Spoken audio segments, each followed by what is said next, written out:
How's it going, everybody? I'm going to be showing you my budget mill deck. This deck uses the God of Deception as the commander. This card's pretty awesome because it gives each of our creatures the ability to tap and mill out our opponent. Obviously, the main goal of this deck is to mill our opponent out. However, if that strategy doesn't work, we are playing some creatures that feed off our opponent's graveyards.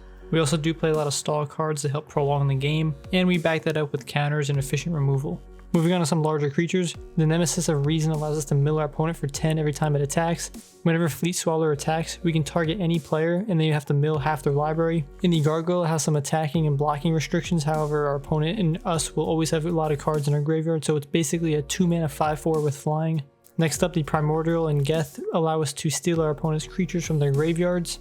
The Primordial is a little expensive, however it's definitely a card worth considering adding to the deck. Cards like Mortivore, Consuming Aberration, and Guilty Feeder grow in size as our opponent's graveyards get larger. The Mortivore is a little expensive, but the ability for it to regenerate is insane. We also play these 3 cards which benefit in size from our opponent's graveyards. The Sewer Nemesis is pretty awesome because we're allowed to choose a player when we cast this, and every time they play a spell they have to mill a card. Moving on, we play some really cheap 1-mana cards. These are really only here for blocking, but also later in the game if we do have our commander out. Just as a reminder, these gain the ability when they tap we can mill our opponent based on the toughness.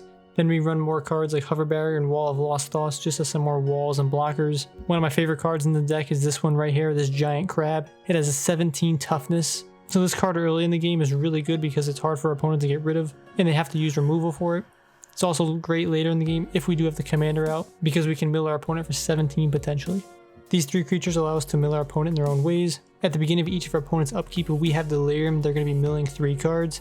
Every time the Mind Drinker deals combat damage to player, they're going to be milling cards. Mind Shrieker won't be milling our opponent that much. However, its ability we can cast multiple times per turn. We can also use this on our opponent's turn as a blocker. For some mill spells, we're running Thought Scour. Fracturing Sanity is a must-have, it mills 14 cards. We can also cycle it instead and it still mills 4. And Dream Twist mills while also we can flash it back. Tomb Scour is a really cheap card you can add to this deck. And Mind Funeral is a little pricey, however you can mill a lot of cards if they're not hitting the lands. Kind of a dice roll with Mind Funeral, but it is a card I would consider adding. Cards like Thought Collapse and Psychic Strike are going to allow us to counter one of their spells while also milling them for a few cards. We do run some counter spells like Remand, Counterspell, and Essence Scatter. We need to have some answers to our opponent, and playing cards like this allows us to at least interact with them in that way. Some spells and creatures will slip through the cracks, however that's why we're running some removal. Cards like Doomblade, Murder, and Epic Downfall will allow us to deal with those. And we're running cards like Ether Eyes and Languish if our opponent has a big board that we need to get rid of. Death's Approach is a really cheap card that's going to allow us to kind of wipe out any single creature. Our opponent's going to have a huge graveyard, and this card for 1 mana can take out probably any creature. Cards like Ashiok is going to allow us to mill our opponent while also exiling their graveyard, and they won't be able to search their library. The Mirror Charm is pretty versatile, so I would consider adding it. The Mastermind is a pretty cool card with the Hexproof, as well as whenever a creature is put into an opponent's graveyard, we can have this card become a copy of it. So some fun and interesting interactions could come up with this card. Brainstorm is a good card that's going to allow us to search for our answers a little easier. Jace's Phantasm is basically a 1-mana 5/5 with flying. And Fascination can either allow us to draw cards or help mill our opponent. Rise from the Grave is going to allow us to steal some monsters from our opponent's graveyard.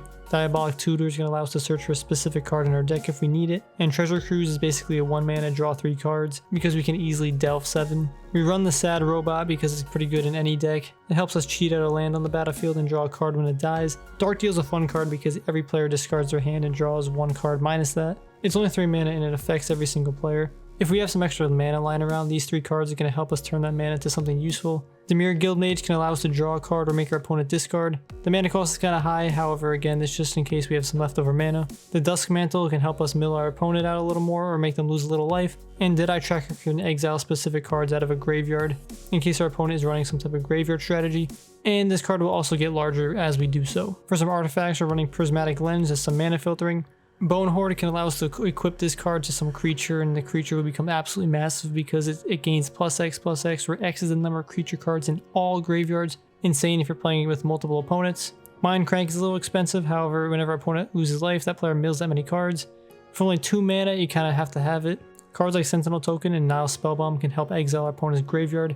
Again, if they're playing some sort of graveyard strategy. Which is also good though, is the Totem can allow us to scry one, and the Spellbomb can allow us to draw a card. The Dimir Locket, Cluestone, and Signet will help filter our mana. Staple cards like the Commander Sphere and Arcane Signet will also help filter our mana. And Mind Stone and the Command Sphere will help draw a card if we need.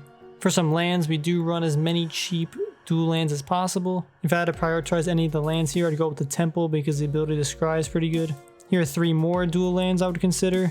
I would prioritize the Waterfront District because of the ability to draw a card. Then we have staples like Command Tower and Evolving Wilds. The Drown Yard is pretty good too because for 3 mana we can mill 3 cards. If we have any mana left over at the end of the turn, we can use this ability so no mana goes to waste. And we're running 12 Swamps, 13 Islands, and 1 Bojuka Bog, just as another way to exile our opponent's graveyard if we need to do so.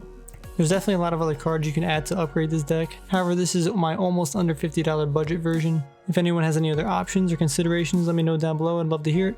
Thanks for watching everybody, and take care.